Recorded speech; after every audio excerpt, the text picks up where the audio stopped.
अस्सलाम वालेकुम guys, let's start with the let's continue. अच्छा, ये क्या सीन है, ये हम करेंगे। पहले हमने 10-15 पेज पढ़ लेते हैं, 8-10 पेज पढ़ लेते हैं। सेकंड लेक्चर के अंदर वो पहले सारा रिवाइज करेंगे, सारा जितना हमने पढ़ा था। फिर इसके बाद सारा भी हम आगे जो पढ़ा था पढ़ेंगे, वो पढ़ेंगे। ठीक है, तो लेट्स स्टार्ट। हमने पहले टॉपिक की पता बायोकेमिस्ट्री के अंदर मॉलिक्यूलर बायोकेमिस्ट्री चल रही थी हमारे अंदर फर्स्ट एड के अंदर। तो फर्स्ट एड के अंदर हमने सबसे पहले पढ़ा कि हमारे पास डीएनए होता है। फिर डीएनए जो है ना हिस्टोन्स के अराउंड रैप करता है, न्यूक्लियोसोम बनता है, एच1 बाइंडर होता है जो इसको न्यूक्लियोसोम को जोड़ के रखता है। एक बात, दूसरी बात कि हिस्टोन्स और फिर इसके बाद हमारे पास ये जो है टोक्रोमेटन हो जाता है, चार्ज हो जाता है। डीएनए हैज़ अ लार्ज, अच्छा इसे डीएनए एक histones are large molecule. Large का मतलब एल का मतलब लाइसिन, ARG का मतलब आर्जिनिन। ये बात इंपॉर्टेंट थी, हमने पढ़ ली थी। फिर इसके बाद हम आगे गए थे। फिर इसके बाद जो है माइटोकॉन्ड्रिया के अंदर सर्कुलर डीएनए होता है, उसमें हिस्टोन्स नहीं होते, ये सारी चीज़ें। फिर इसके बाद हम गए heterochromatin condense form. Condense heterochromatin क्या होता है हमारे पास? कंडेंस, ये डेंसली पैक्ड डीएनए होता है। मिथाइलेशन से हेट्रोक्रोमेटिन बढ़ जाता है, एसिटाइलेशन से कम हो जाता है। ठीक है, हेट्रोक्रोमेटिन इज कुछ हाईली कंडेंस बार बॉडीज़ की बात की थी। फ्री एक्स क्रोमोसोम होता है। फीमेल्स के अंदर एक बार बॉडी होती है, मेल के अंदर 0 बार बॉडीज़ होती हैं। फिर इसके बाद हमने बात किया यूक्रोमेटिन की। अब देखो, हेट्रो का मतलब जुड़ा हुआ, तो यू का मतलब क्या होगा? खुला हुआ। सही है। एच से हेट्रो, एच से हाईली कंडेंस। सही है। तो ह्यूक्रोमेटिन लेस कंडेंस होता है, हमने बात कर ली थी। इसके बाद जो है ना ट्रांसक्रिप्शन के लिए काम आता है। डीएनए मिथाइलेशन की बात की थी। मिथाइलेशन हमने क्या बात की थी इसके ऊपर? Methylation increase the heterochromatin, acetylation decrease the heterochromatin. इसी तरीके से DNA methylation with decrease the chances make methylation makes the DNA mute. DNA methylation makes DNA mute. इसी तरीके से जब हम इसकी बात करते हैं ना, हमें मिथाइलेशन CPG आइलैंड होता है जो जीन प्रोमोटर एरिया होता है, जिस वजह से जीन जहाँ से प्रमोट होती है, जहाँ से जीन्स जहाँ प्राइमर आके लगता है और सारे डीएनए mRNA चेन बनती है। खैर, तो फिर इसके बाद आता है हिस्टोन मिथाइलेशन।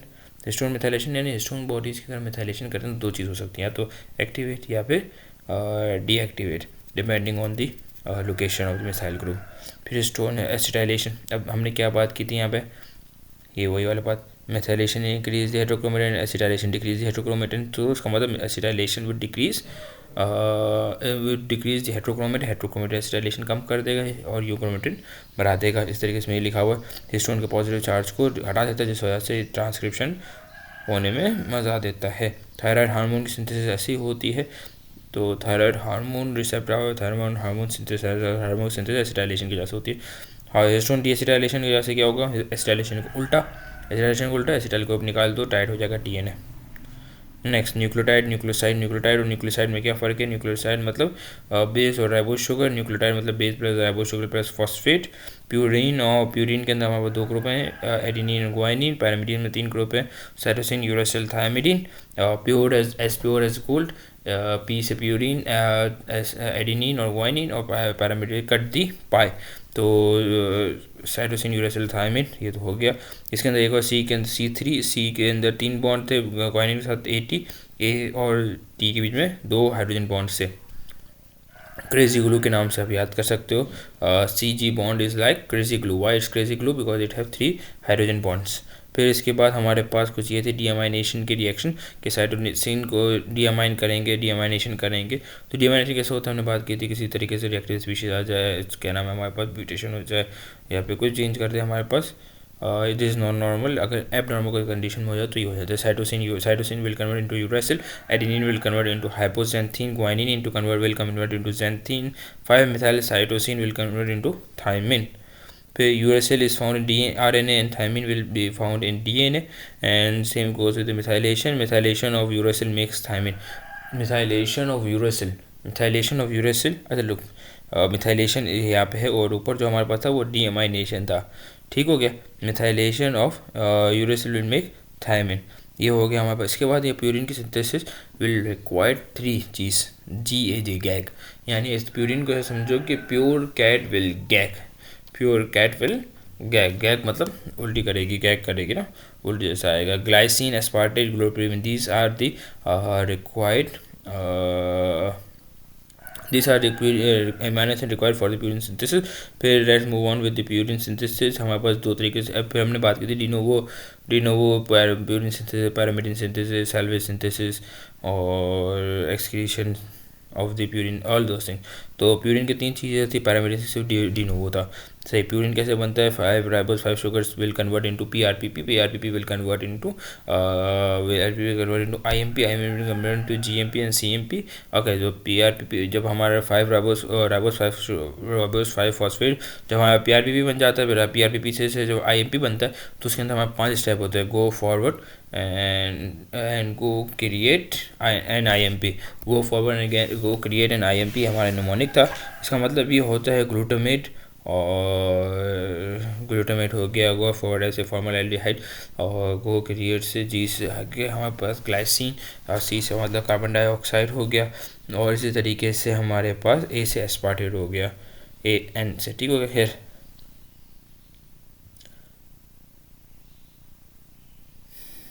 अच्छा, ये चीज़ हमारे यहाँ पे भी लिखी हुई है, de novo require aspartate, glycine, glutamine, tetrahydrofolate. खैर, तो 6 यहाँ पे जो है ना, कहने का मतलब पीआरपीपी से आईएमपी में जाने के लिए 6 MP एजिथोप्रिन जो है ना हमारा रिक्वायर्ड होता है। ये रिक्वायर्ड क्या मतलब, ये इनहिबिट करते हैं इस वाले प्रोडक्ट को। 6 MP बोले तो यार इसके हमेशा नाम भूल जाते हैं। मिथाइल फिनोलोइड, क्या नाम था इसका, हाँ, मेरा कार्प्टोप्रिन और एजिथोप्रिन, ये दो चीज़ें होती हैं हमारे पास। ये दो ड्रग्स हमारे इनहिबिट करती हैं, मेरा कैप्टोप्रिन और एजिथियोप्राइन, ये दो इनहिबिट करेंगी आईएमपी प्रोडक्शन को। इसी तरीके से आईएमपी टू जीएमपी के जो है ना माइकोफिनोलोइड और रिबावरिन, ये जो है ना इनहिबिट करती हैं inhibit inosine monophosphate and dehydrogenase, purine and pyrimidine synthesis. फिर इसके बाद आता है प्यूरिन और पैरामिडिन सिंथेसिस। के अंदर, अच्छा अस्तगफिरुल्लाह रब्बी मिन कुल्ली ज़ंबिन खतीअतन व अतूबु इलैह। इस तरीके से हमारे पास पैरामिडिन की हम सिंथेसिस आईएमपी और एएमपी और जीएमपी बन जाते हैं, तो फिर इसके बाद ये एडेनिन और ये ग्वानिन बन जाते हैं। इस तरीके पैरामिडिन की सिंथेसिस करती है, इसमें ग्लूटामिन और कार्बन डाइऑक्साइड रिक्वायर होता है। सही, इसके अंदर जो है ना हमारे पास ये कार्बोमाइल फॉस्फेट बनता है। कार्बोमाइल फॉस्फेट से ये हमारे पास ओरोटिक एसिड बनता है, ओरोटिक एसिड के अंदर जो है ना लिफ्लोनामाइड जो है ना इसको इनहिबिट करता है। अगर ओरोटिक एसिड हमारे पास नहीं बन रहा तो क्या होगा, लेफ्लोनामाइड एक्ट करेगी उस पर। ठीक होगा। इस तरीके से अब ओरोटिक एसिड टू यूएमपी पे जो हमारे पास जो वो होता है, फिर यूएमपी बनता है, यूएमपी से फिर यूडीपी से हमारे पास डीयूडीपी बनता है, जिसके ऊपर हाइड्रोक्सी यूरिया इसको इस पार्ट को इनहिबिट करते राइबोन्यूक्लियोटाइड रिडक्टेस को। और इसी तरीके से फिर आगे जाते हैं तो हमारे पास DUMP से DTP को हमारा जो इनहिबिट करता है 5 फ्लोरोयूरेसिल और कैपेसिटाबिन। तो ये सारी चीज़ें जो है इसको इनहिबिट करती है। इसी तरीके से dihydrofolate to tetrahydrofolate will be reducted by MTX, TMP, pyrimethamine, methotrexate, trimethoprim, pyrimethamine. ठीक हो गया, ये सारी चीज़ें तो हो गई। Moving on with the biochemistry part, biochemistry molecular purine salvage deficiency, ribose 5-phosphate will convert into IMP, IMP will convert into inosine, inosine will convert into hypoxanthine, hypoxanthine into xanthine, xanthine into uric acid into allantoin. Okay.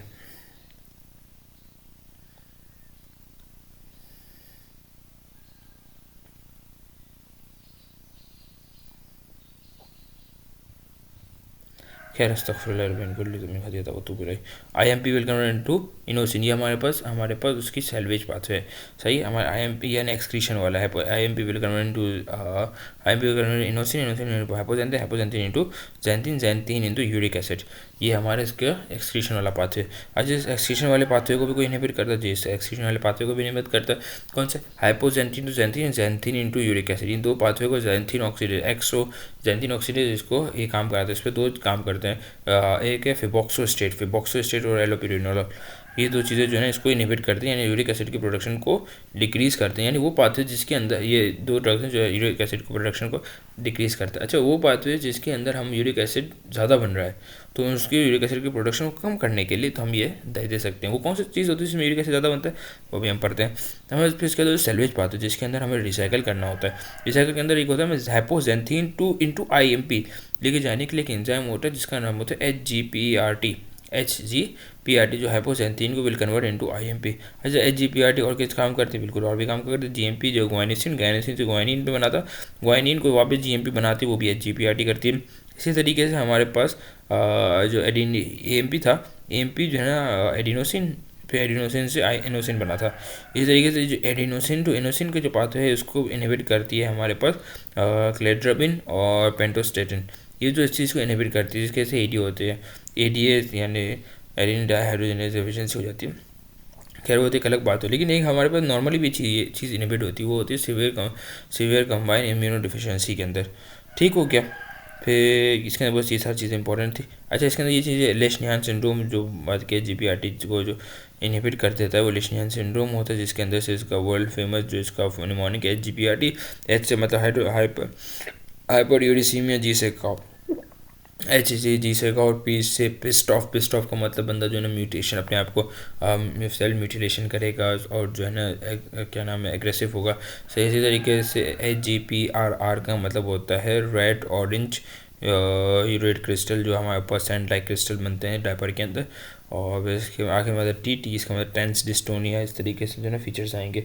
ठीक हो गया। इसके अंदर बस काम की चीज़ थी कि बच्चा जो है ना आपके सेल्फ म्यूटिलेशन करेगा, एक्सेसिव नेल बाइटिंग के साथ आएगा, सही है, एक्सेसिव लिप्स च्यूइंग के साथ आएगा, सही। इसके अलावा और क्या सकते हैं, जब डायपर होगा तो डायपर के अंदर क्या होगा, डायपर के अंदर सैंड क्रिस्टल मिलेंगे। खैर इसके आगे चलते हैं। फिर जेनेटिक कोड के बारे में कुछ बताया हुआ था, एम्बिगुअस मतलब each codon will code for one amino acid. फिर इसका डिजेनरेट और रिडंडेंट, इसका मतलब रूबल हाइपोथेसिस था। रूबल हाइपोथेसिस के अंदर क्या था, थर्ड जो अमाइनो एसिड था, याद करें, थर्ड अमाइनो एसिड जो है ना will won't be coding anything. Third amino codon 3 amino acid से मिलकर बनते हैं, थर्ड वाले से कुछ भी नहीं होगा। फिर हमारे कॉमालेस जो है नॉन ओवरलैपिंग, यानी हमारे पास कोई ओवरलैप नहीं होंगे, हर अमाइनो एसिड की mRNA की जो चेन होगी वो स्पेसिफिकली कहीं से स्टार्ट होगी, विद कंटिन्यूस सीक्वेंस होगी, यानी ये नहीं होगा कि एक लेन के अंदर 2-3 है। ठीक है। फिर इसके बाद यूनिवर्सल होगा, एक जेनेटिक कोड जो है ना यूनिवर्सली कंटिन्यू होता रहेगा हर किसी के अंदर, ऐसा नहीं होगा जो है ना चेंज होता रहे। ह्यूमंस के अंदर एक एक्सेप्शन है, माइटोकॉन्ड्रिया के अंदर एवोल्यूशन आती रहती है, चेंज होता रहता है, सही। इसके बाद DNA रेप्लिकेशन की बात की थी। DNA रेप्लिकेशन हमारे पास हमेशा 5 to 3 डायरेक्शन में फॉरवर्ड होती है, और इसके अंदर ओकाज़ाकी अच्छा हमारे पास 5 to 3 सेगमेंट। अच्छा इसको छोड़, अभी DNA रेप्लिकेशन हमारे पास कैसे होती है? DNA रेप्लिकेशन ऐसी होती है कि हमारे पास ये DNA था, DNA के जो है ना ये सारे DNA समझो डबल स्टैंडर्ड DNA, सही हो गया। डबल स्टैंडर्ड DNA को हमारे खुलता जाएगा इस तरीके से, DNA एप्लीकेशन खोलता जाएगा। कौन खोलेगा? उसको हेलिकेस खोलेगा। खोलने के बाद क्या होगा, हमारे पास 2 स्टैंड बनेंगे, एक 5 to 3 बनेगी, एक 3 to 5 बनेगी, सही। दोनों ओवरलैप होते हैं ना, एक 5 to 3 और 3 to 5 स्टैंड होगी, सही। जो 5 to 3 पे तो हमारे पास सीधा सीधा यहाँ पे फिर इसके बाद जो है ना हमारे पास टोपो आइसोमरेज होगा। टोपो आइसोमरेज क्या करता है, इसका जो सुपर कॉइल्ड होता है ना उसको रिलैक्स करते हैं, रिलैक्स हो तो उसको सुपर कॉइल करता है टोपो आइसोमरेज। फिर इसके बाद जैसे हमने हेलिकेस आया उसको खोलता गया, रेप्लिकेशन फॉर्क बन गया। रेप्लिकेशन फॉर्क और वाई एक्सिस पे जो ये चीज़ है ना इसको रेप्लिकेशन फॉर्क कहते हैं। ठीक हो गया। फिर इसके बाद आगे यहाँ पे प्राइमेज लगा, लेट्स से यहाँ पे प्राइमेज आके लग गया, ठीक है। यहाँ प्राइमेज आके लग गया। प्राइमेज ने क्या है कि यहाँ पर देखिए DNA पॉलीमरेज 3 आप यहाँ पे आके रखो। DNA पॉलीमरेज 3 5 to 3 डायरेक्शन की चेन थी ना, DNA पॉलीमरेज 3 यहाँ पे आके लगेगा 5 to 3 डायरेक्शन में, एक DNA की जो है ना हमारे पास एक पूरी चेन बना देगा न्यूक्लियोटाइड लगा के। एक बात ये होगी। और ये 3 to 5 डायरेक्शन है। 3 to 5 डायरेक्शन के अंदर क्या होगा, पहले यहाँ पे आएगा, इधर से यहाँ तक जाएगा, फिर इसके बाद और खुल जाएगा तो इधर से यहाँ तक जाएगा, फिर और खुल जाएगा तो यहाँ से यहाँ तक जाएगा। इन छोटे छोटे फ्रेगमेंट्स बनेंगे। फ्रेगमेंट्स को कहते हैं ओकाज़ाकी फ्रेगमेंट। क्या कहते हैं? ओकाज़ाकी फ्रेगमेंट कहते हैं, जो 3 to 5 डायरेक्शन में होते हैं। ओकाज़ाकी फ्रेगमेंट को कौन ज्वाइन करते हैं? उनको ज्वाइन करते हैं लाइगेज ज्वाइन करते हैं। फिर इसके बाद टीलोमेरेज लिखा हुआ है। टीलोमेरेज क्या होता है? टीलोमेरेज एंड के अंदर, यानी चेन के अंदर, DNA चेन के अंदर एंड में जो है ना बिल्कुल आखिरी टेल पे कुछ न्यूक्लियोटाइड, एक्स्ट्रा न्यूक्लियोटाइड होते हैं, जिनका काम कुछ नहीं होता, वो एक्स्ट्रा न्यूक्लियोटाइड लगे हुए होते हैं। न्यूक्लियोटाइड वो किस किस के निकले होते हैं? वो होते हैं टीलोमेरेज टैग GG। तो इसका मतलब होता है TTAGGG, TTAGGG, ये इसका न्यूक्लियोटाइड की एक सीक्वेंस होती है। इसका काम क्या होता है? इसका काम ये होता है कि आपके पास जैसे एजिंग होती रहती है, हमारे पास न्यूक्लियोटाइड क्रोमोसोम टूटते जाते हैं, ज़ाया होते रहते हैं, तो एंड से जो ये चीज़ ज़ाया हो जाए, ऐसे ऐसे ये चीज़ें कम होती रहती है टीलोमेरेज। तो टीलोमेरेज का काम होता है इसको बना के रखना। यूकैरियोट्स के अंदर होते हैं, और SGH भी इसके अंदर चीज़ें ज़ाया होती रहती हैं, इस वजह से ये खाली चीज़ें होती हैं। खैर तो मूविंग ऑन, इसके अंदर कुछ काम की चीज़ है। इसके अंदर कुछ ये ड्रग्स थी, अगर याद रह जाए तो अच्छी बात है, नहीं याद रहे तो और अच्छी बात। यूकैरियोट्स के अंदर इरिनोटिकैन और tryptophan inhibit topoisomerase 1 A topoisoide or tenopoisoide inhibit topoisomerase 2. Same goes with prokaryotes. Fluoroquinolones inhibit topoisomerase 2 and topoisomerase 4. खैर तो बाकी इसके अलावा तो शायद नहीं 5 to 3 डायरेक्शन में हम जो है ना डीएनए पॉलीमरेज काम करता है, प्रूफ रीड करता है 3 to 5 एक्सोन्यूक्लियस के अंदर। फिर ठीक है, इसके अंदर वो का आगे सेगमेंट्स हो गए। फिर इसके खैर आगे चलते हैं। DNA repair. डीएनए रिपेयर के अंदर ये होता है कि हमारे पास कोई डीएनए टूट गया, उसको रिपेयर करना है, ये उसका इसको होता है डीएनए रिपेयर। अब दो तरह के डीएनए टूटते हैं हमारे पास। अब हमारा डीएनए होता है कि हमारे पास डबल स्ट्रैंड, ये दो स्ट्रैंड चले ना, दोनों बीच में से टूट गए। ऐसे लेट्स एक पार्ट इधर एक पार्ट इधर है, दोनों अलग अलग, डीएनए डबल स्ट्रैंड है डीएनए, ये दोनों टूट के अलग अलग हो गया, इसको बोलते हैं डबल स्ट्रैंड डीएनए रिपेयर।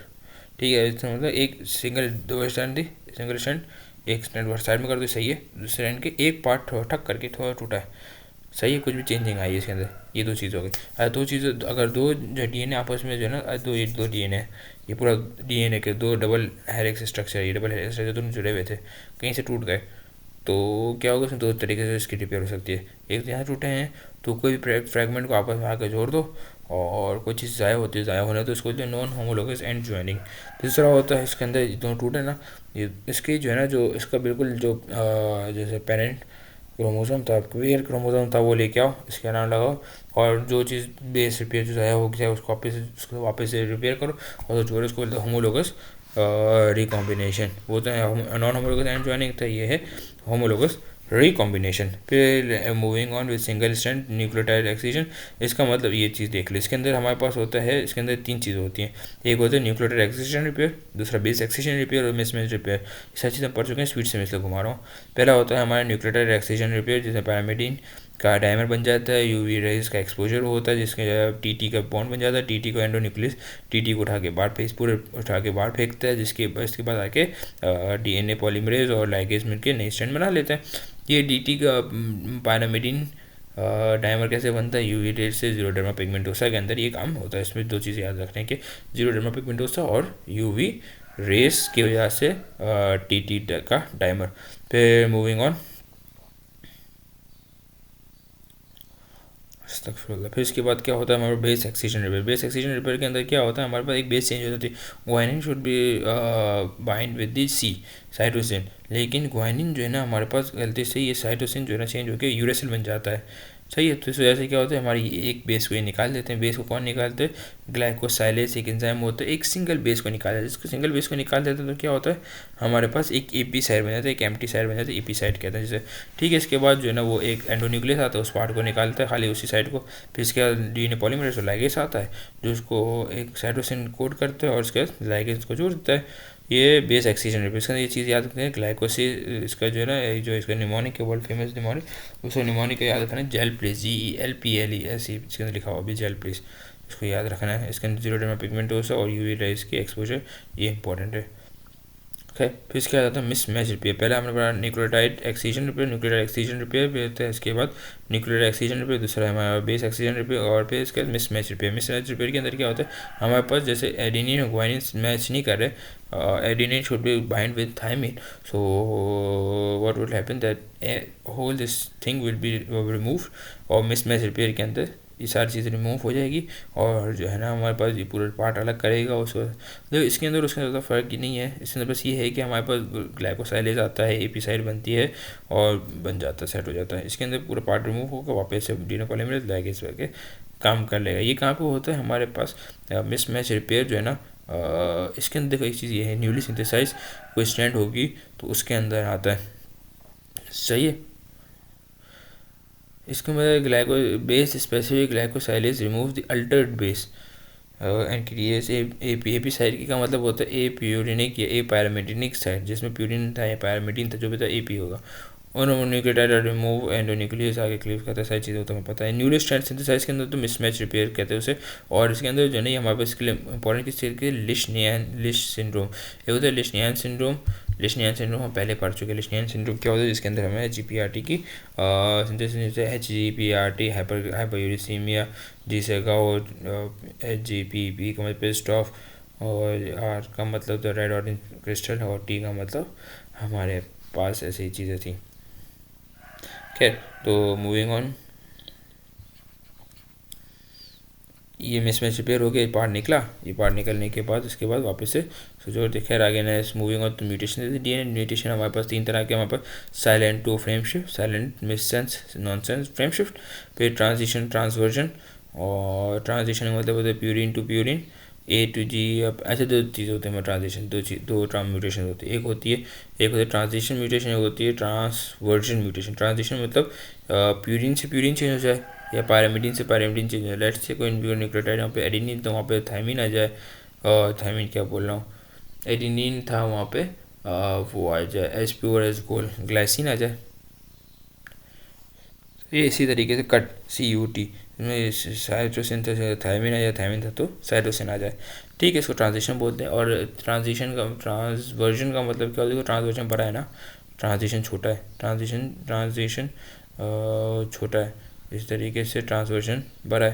तो ट्रांसवर्जन में क्या होता है, हमारे पीरियड की जगह पैरामिडिन, पैरामिडिन की जगह पीरियड, सही है। एक जगह T आ जाए, T की जगह A आ जाए, C की जगह G आ जाए, G की जगह C आ जाए, ऐसी चीज़ कोई चेंज हो जाए। फिर सिंगल न्यूक्लियोटाइड सब्सटीट्यूशन, अब हम सारी चीज़ें यहाँ बात करते हैं।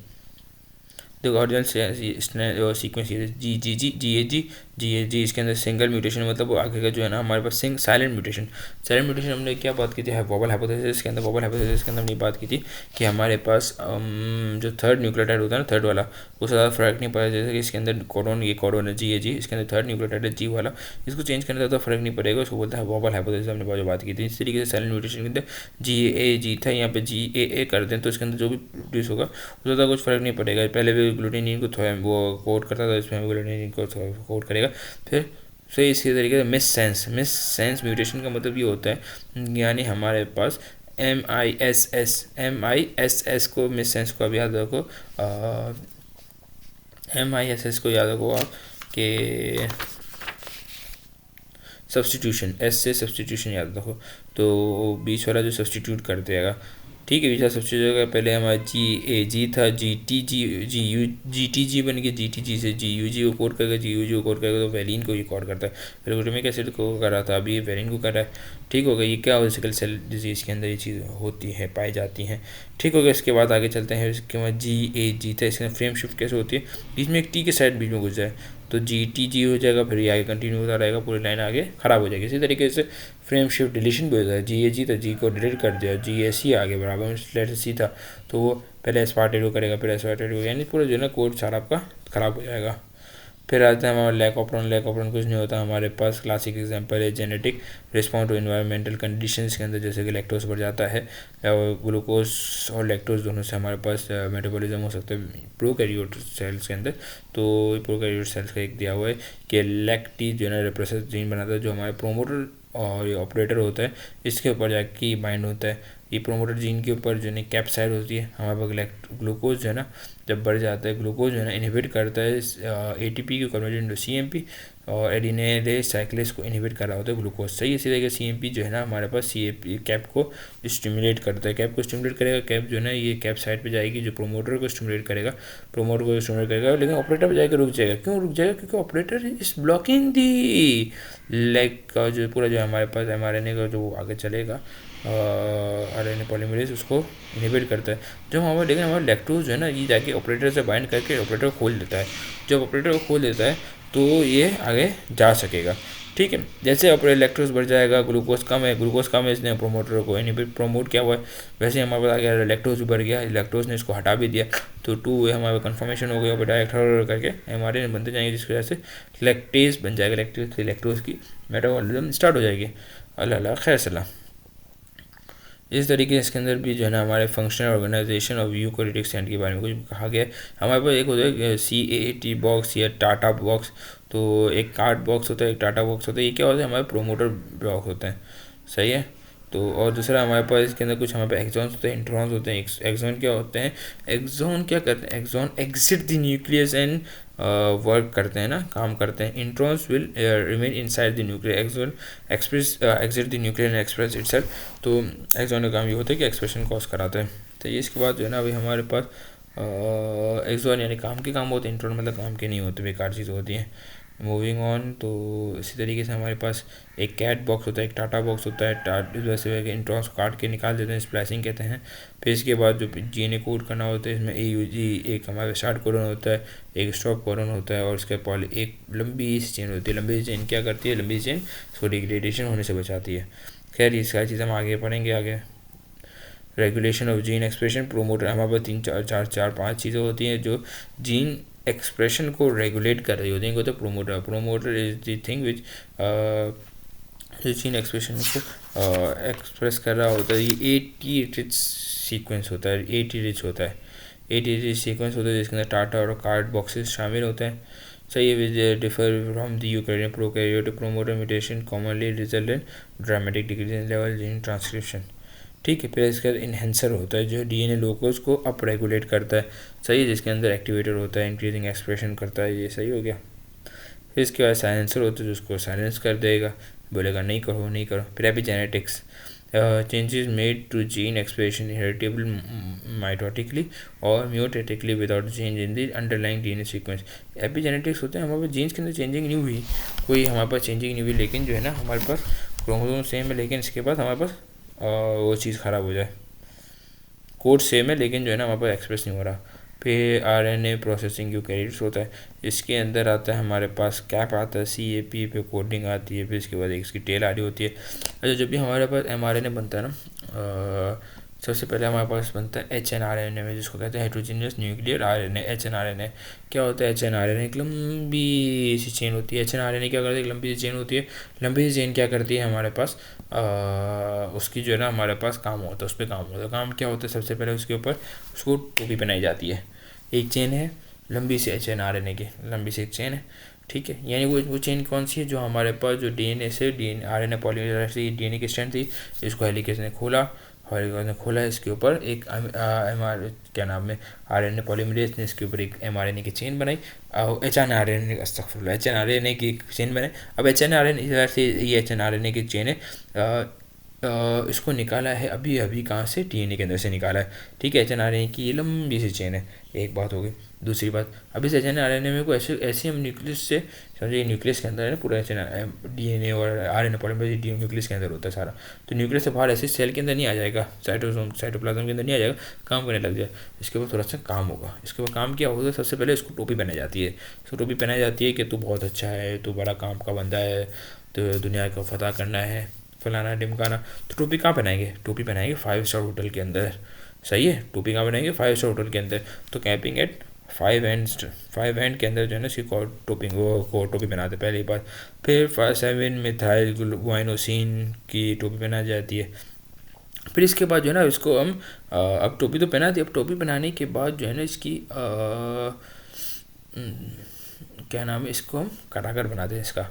यानी लेयर से देखो टोपी बनाए बेटा, तूने बहुत काम करना है, इसके लिए तेरे को क्या करना पड़ेगा, रगड़ा खाना पड़ेगा। जैसे हम MBBS के अंदर आते हैं, हमें बोलते हैं देखो टोपी पहनाई जाती है, दुनिया का तूने भला करना है, तेरे को देंगे हम रगड़ा। रगड़ा क्या होता है, हाउसा में डालते हैं, मुफ्त का एम्प्लॉय बनाते हैं। रगड़ा होता है आपको सारा स्प्लाइस करते हैं, जितना भी आपके अंदर अच्छाई भलाई इंसानियत सब होते हैं, उसको कटाकर की तरह बाहर निकाल के फेंक देते हैं। इंट्रॉन्स को सारे स्प्लाइस आउट करके बाहर निकाल देते हैं। ठीक है, हो गया पोस्ट ट्रांसक्रिप्शनली। पहले ट्रांसक्रिप्शन हुई, HNRNA बना, HNRNA के बाद न्यूक्लियस के अंदर ये था, तो हमारे इसके अंदर स्प्लाइस करते हैं। फिर इसके एक लंबी सी एक धुम लगा देते हैं इसके अंदर, कहीं भी यहाँ धूप पकड़ के उस बंदे को खींच लो। धुम क्या होती है, धुम जो है ना समझो एक जो है ना ये HNRNA एक बम है, टाइम बम है। सही, लंबी सी धुम क्या है, इसकी फ्यूज़ है। जैसे टाइम गुजरता रहता है फ्यूज़ जलती रहती है। सही, और जब फ्यूज़ जल जाती है तो क्या होता है, बम क्या होता है, फट जाता है। इसी तरीके से जब ये HNRNA जब न्यूक्लियर साइटोप्लाज्म में जाएगा, टोपी होगी, टोपी के अंदर जो टेल होगी, टेल को जो है ना वो खाना स्टार्ट कर देंगे, क्या प्रोटीजम्स जो है ना हमारे पास कि जो है ना HNRNA उसको खाना स्टार्ट कर देंगे, डिग्रेड करना स्टार्ट कर देंगे। Degrade will starting from the tail, जितनी लंबी टेल होगी उतना टाइम लेकर उसके पास टाइम होगा एक्सप्रेस ट्रांसलेशन करके प्रोटीन को ट्रांसलेट करने का। ठीक है, और जितनी छोटी चेन होगी उतना कम टाइम होगा, चेन हुई नहीं तो डराई जाते साथ ही खा जाएगा, DNA को प्रोटीन ट्रांसलेट ही नहीं करेगा। आई बात समझ। इसी तरीके से आगे चलते हैं, AAUUA की जो है सी चेन होती है। खैर RNA, अभी इसके बाद हम बात कर रहे हैं RNA की, RNA पॉलीमरेज की, और RNA mRNA बनता है। सबसे पहले हमारे पास आता है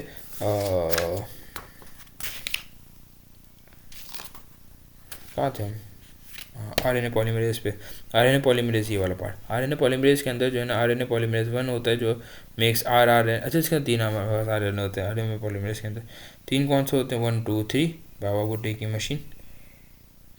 क्या हम पढ़ते चलते जाते हैं ना। एक होता है RNA polymerase 1 makes the RNA the most common rampant type present only in the nucleosome. RNA क्या होता है? ये राइबोसोम जिसे हम कहते हैं, वो राइबोसोम को ये क्या नाम है बना रहा होता है, ये न्यूक्लियोसोम के अंदर ही होता है। ठीक हो गया। फिर इसके आ जाते हैं हमारे पास mRNA माइक्रो RNA पॉलीमरेज 2। ये हमारे क्या बना रहा होता है? mRNA बना रहा होता है। mRNA पता है ना, mRNA जो पूरा बन रहा होता है वो होता है माइक्रो RNA होता है, माइक्रो स्मॉल न्यूक्लियर RNA होता है। हम सारी चीज़ें दोनों चीज़ों का micro RNA small nuclear RNA आगे हम पढ़ेंगे इंशाल्लाह। फिर इसके बाद तरीके से हमारा पॉलीमरेज 3 होता है जिसका काम होता है मेक 5s rRNA और tRNA, जो टाइनी से जो RRNA और tRNA होता है, tRNA भी पढ़ लेते हैं आगे। फिर इसके बाद no proof reading function but can initiate change. RNA polymerase 2 opens DNA at promoter site. RNA polymerase 2 का काम क्या था? mRNA बनाना। तो क्या करता है हमारा प्रोमोटर साइट जहाँ पे लगी हुई होती है, जहाँ पे उसको लिखते हैं भाई यहाँ पे प्रोमोटर साइट है, यहाँ पे जाके अटैच करता हूँ DNA के साथ अटैच कर देता हूँ, वहाँ पे खोलता है, वहाँ से mRNA की एक HNRNA की एक चेन बनाता है। HNRNA थोड़ा सा इसके अंदर चेंजिंग आती है, इसको टोपी पहनाते हैं, उसकी दुम निकालते हैं, उसको अंदर से उसका करागट बनाते हैं और उसको mRNA बना के बाहर फेंक देते हैं। अल्लाह खैर सल्ला। ठीक होगी। यूकैरियोट्स की बात करें, इंसानों की बात हो रही है अभी तक, सही है। इसमें होता है तो कहाँ भी इसके अंदर ये है कि ये वाला alpha amanitin found in amanita phalloides death cap mushroom. इसके अंदर क्या होता है? हमारा RNA पॉलीमरेज को इनहिबिट करता है। RNA पॉलीमरेज इनहिबिट हो जाएगा तो क्या होगा? हमारा नहीं बनेगा, जिस तरह से हमारे पे डिसेंट्री हो जाती है। डिसेंट्री क्या होती है? Stool, blood in the stool, और सीवियर हेपेटोटॉक्सिसिटी हो जाती है। कब सबसे ज़्यादा काम कहाँ होता है? सबसे ज़्यादा इसका काम कहाँ होता है? सबसे पहले लिवर के अंदर जाएगा, जो पोर्टल ब्लड के साथ लिवर में जाता है, लिवर के अंदर जाके साथ की सारी तबाही मचा देगा। फिर आता है, फिर इसके बाद ये काम का ये भी याद करना तो याद कर लो। डेक्टिनोमाइसिन जो है ना, हमारा डेक्टिनोमाइसिन RNA पॉलीमरेज को इनहिबिट कर देगा प्रोकैरियोट यूकैरियोट दोनों के अंदर। फिर प्रोकैरियोट्स की बात करें। प्रोकैरियोट्स कौन से होते हैं? प्रोकैरियोट्स होते हैं हमारे पास जो बैक्टीरिया और सारी चीज़ होते हैं। इसमें होते हैं RNA पॉलीमरेज मतलब एक बड़ा एक ही सब यूनिट होता है बड़ा सा। ठीक है। इसके अंदर हमारे पास रिफेमाइसिन जो होता है, रिफेम्पिसिन, रिफेब्यूटिन, रिफेम्पिथिसिन, ये सारी चीज़ें जो है ना क्या करती हैं? हमारे पास RNA पॉलीमरेज को इनहिबिट कर देती है प्रोकैरियोट्स के अंदर। फिर इसके बाद हम बात करते हैं splicing of pre mRNA। Splicing of pre mRNA ये क्या काम करती है? ये क्या होती है हमारे पास स्प्लाइसिंग ऑफ प्री mRNA में? इसके अंदर ये काम की चीज़ ये है कि हमारे पास intron typically begins at GU unit और एंड्स एट AG यूनिट। हमारे पास इंट्रॉन कहाँ से स्टार्ट होते हैं? GU से स्टार्ट होते हैं और कहाँ एंड होते हैं? AG पे एंड होते हैं। तो यहाँ पे हमारे वाले से हमारे पास ये HNRNA की पूरे स्ट्रैंड आ गए ना।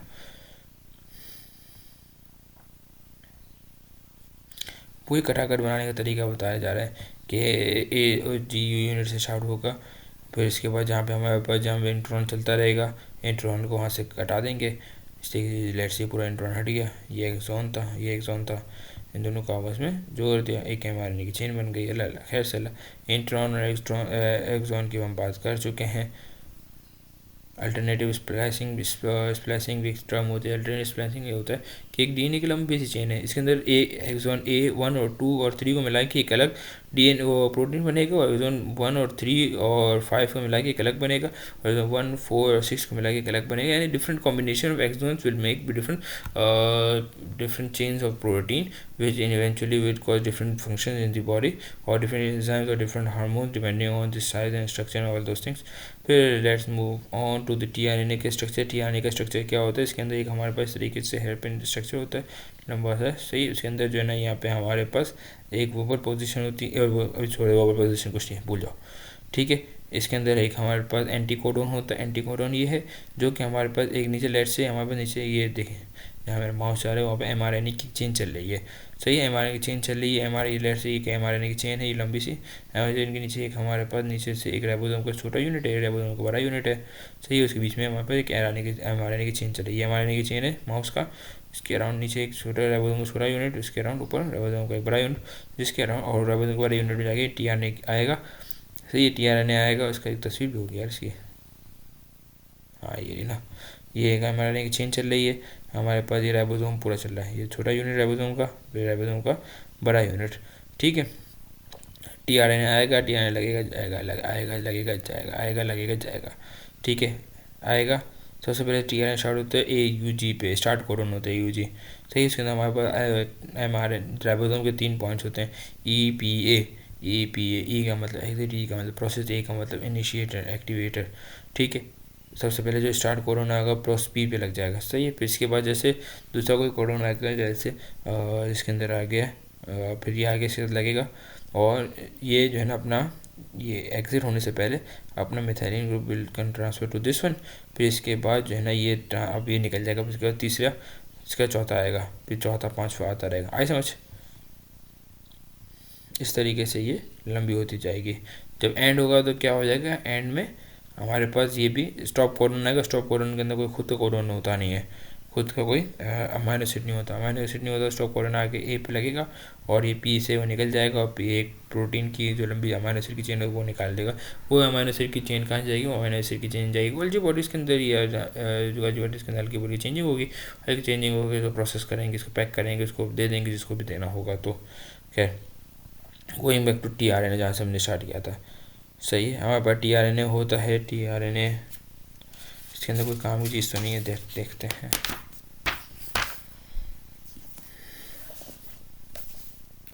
बस इसके अंदर यही है कि जो है ना हमारे पास क्लोवर शेप बॉडी होती है, ये ठीक हो के क्लोवर लीफ फॉर्म होता है इसका, और 75 to 90 न्यूक्लियोटाइड्स होते हैं टोटल। आके बहुत यूकैरियोटिक प्रोकैरियोट्स में होता है CCH।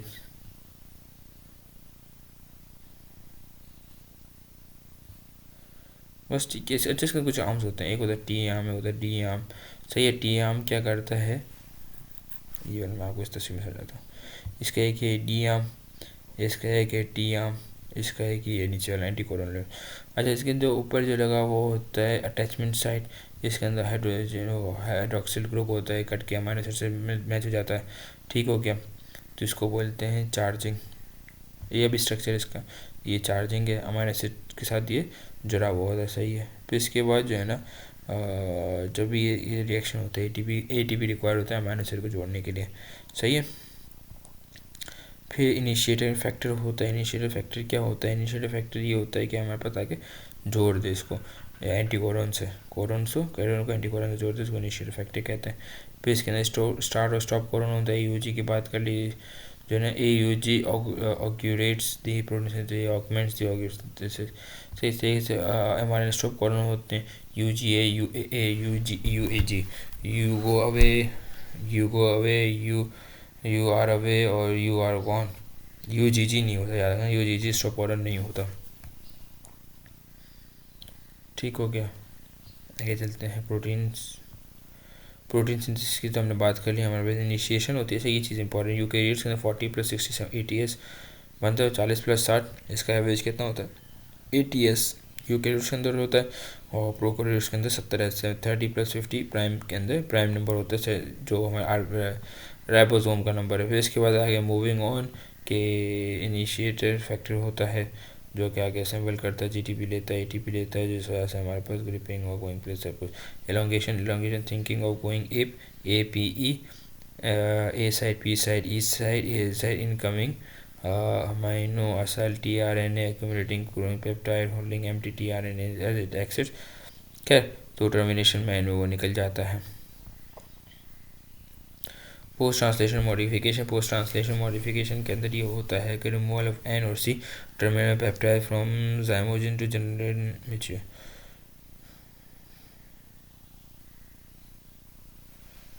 इसके अंदर जो है ना हमारे पास रिमूवल N और C टर्मिनल पेप्टाइड्स को रिमूव करते हैं, ताकि हमारे पास मिच्योर प्रोटीन बन जाए ट्रिप्सिन।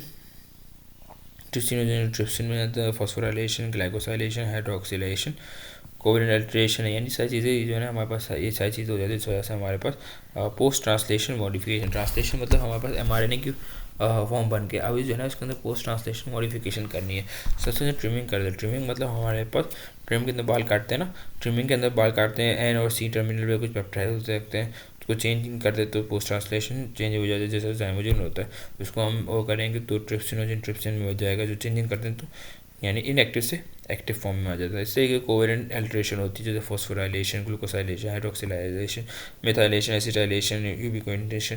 तो इसके अंदर कुछ के अंदर जो है ना ये एक्टिवेट हो जाए, कुछ के अंदर ये इनहिबिट हो जाता है। फिर शेपर्न प्रोटीन होता है, chaperone protein, intracellular protein involve in facilitating and maintaining protein folding in ये heat shock protein HSP60 are considered expressed but expression में increase high temperature acidic.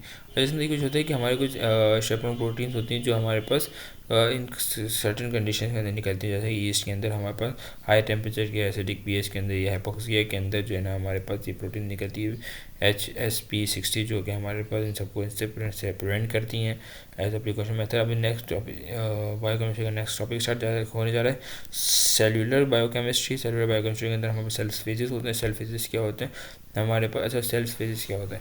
Cell phases समझने के लिए सेल एप्लीकेशन समझनी पड़ेगी। सेल एप्लीकेशन पढ़ने समझने से पहले सारे सेल का साइकिल समझना पड़ेगा। सेल साइकिल क्या होता है? सेल साइकिल ये होता है हमारे पास, सबसे पहले हमारे पास सेल की हर एक सेल की एक उम्र होती है, जिस जो कि जो है ना उस उम्र के अंदर वो सबसे पहले सेल की होती है, लेट से सेल अभी भी रेप्लिकेट करके बना है, तो रेप्लिकेट करके अभी भी डॉटर सेल है, सही है। तो सेल होगा will be in G0 face. किस में होगा? G0, पहले G0 अस्तगफुरुल्लाह, G0 का मतलब नहीं होगा, पहले होगा G1 फेस के अंदर। पैदा होते ही शादी किस में जाएगा? G1 फेज का, ग्रोथ 1 फेज के अंदर। अब उसमें G1 फेज में क्या होगा? वो जो है ना अपने न्यूक्लियोटाइड्स कलेक्ट कर रहा होगा, अपने लिए एनर्जी कलेक्ट कर रहा होगा, अपने लिए सारी चीज़ें कलेक्ट कर रहा होगा। आगे उसको डिवाइड होना है, डॉटर सेल में जाना है, कन्वर्ट होना, डिवाइड होना है, तो उसके लिए जो है सारी चीज़ें कलेक्ट कर रहा होगा। देखिए कब दवा के माल है, तो फिर इसके बाद जब दवा के माल है तो फिर हम एस फेज में आ जाएगा। एस फेज के अंदर जो है ना DNA की रेप्लिकेशन हो जाएगी। फिर G2 की फेज में अगर G2 देखेगा सब कुछ ओके है, ओके की रिपोर्ट है, फिर सेल डिवाइड हो जाएगा। अगर सेल के इतना सामान नहीं है और फिर इसके बाद जो है डिवाइड हो जाएगा, इसके अंदर पूरा एम फेज, इसके बाद एम फेज आ जाता है, एम फेज के बाद फिर G1 आ जाता है, एम फेज के अंदर माइटोसिस हो जाता है। अगर वो सेल है, अब लेट से सेल है हेपेटोसाइट्स का, या फिर तो जो है ना वो G1 की जगह G0 पे चले जाएगा। अभी ज़रूरत ही नहीं उसको डिवाइड होने की, तो डिवाइड नहीं होगा, जब ज़रूरत पड़ेगी तब वो डिवाइड हो जाएगा। इस तरीके से कुछ सेल्स होते हैं जिसको कभी ज़िंदगी में डिवाइड नहीं होते, वो G0 फेस के अंदर G0 फेस में ही रहते हैं, जैसे कि हमारे हार्ट के सेल हो गए, स्केलेटल सेल हो गए, इसके अलावा ब्रेन के सेल हो गए, सारे कभी डिवाइड नहीं होते, सही। तो let's start with this thing. हम थोड़ा बहुत दुआ हो गई, अब हम जैसे आगे पढ़ते जाएंगे इसको आगे एक्सप्लेन करते रहेंगे इंशाअल्लाह अज़्ज़ा। फिर cell cycle phase, cell cycle checkpoints control transition between phases of cell cycle. This process is regulated by cyclin dependent kinases, tumor suppressor। ऐसे क्या होता है हमारे पास cell transition between phase of cell cycle. Cell cycle में ना क्या होता है G1 phase, S phase, S का G2 फेज, G2 के बाद M फेज, फिर अगेन G1 फेज। अगर G1 फेज में जाना तो अगर उसको रेप्लिकेट नहीं करना, डिवाइड नहीं करना, G1 में स्टे करेगा G1, अगर स्टे नहीं करना तो चिल करना है, बैठना भी, रिप्लाई नहीं करना, डिवाइड की ज़रूरत नहीं है, इसको कभी एक्यूमुलेट नहीं करना, तो G0 फेज में चले जाएगा। तो हर फेज़ के अंदर जो ट्रांजिशन होती है उसके अंदर कुछ चेक पॉइंट्स होते हैं, जैसे चेक पॉइंट होते हैं ट्रांजिशन हर फेज साइकिल के अंदर शिफ्ट होने से पहले, तो कुछ प्रोसेस कुछ ट्रांजिशन कुछ चेक पॉइंट्स को गुजारना पड़ता है। अगर चेक पॉइंट्स गुजार देगा सब ओके तो चेक पॉइंट क्रॉस कर देगा।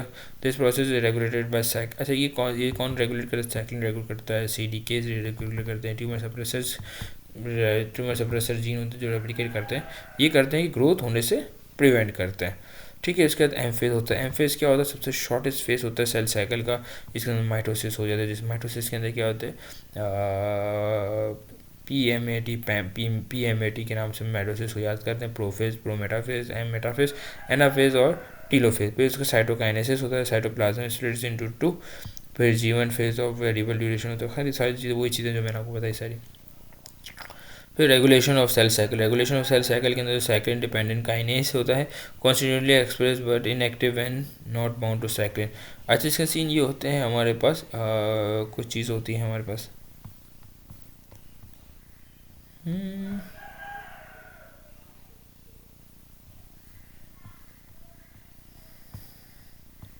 था क्या यार, बहुत हो गया है ना।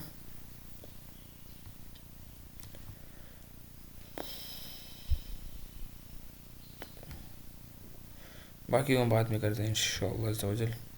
ओके, टाटा बाय बाय, हाफिज़।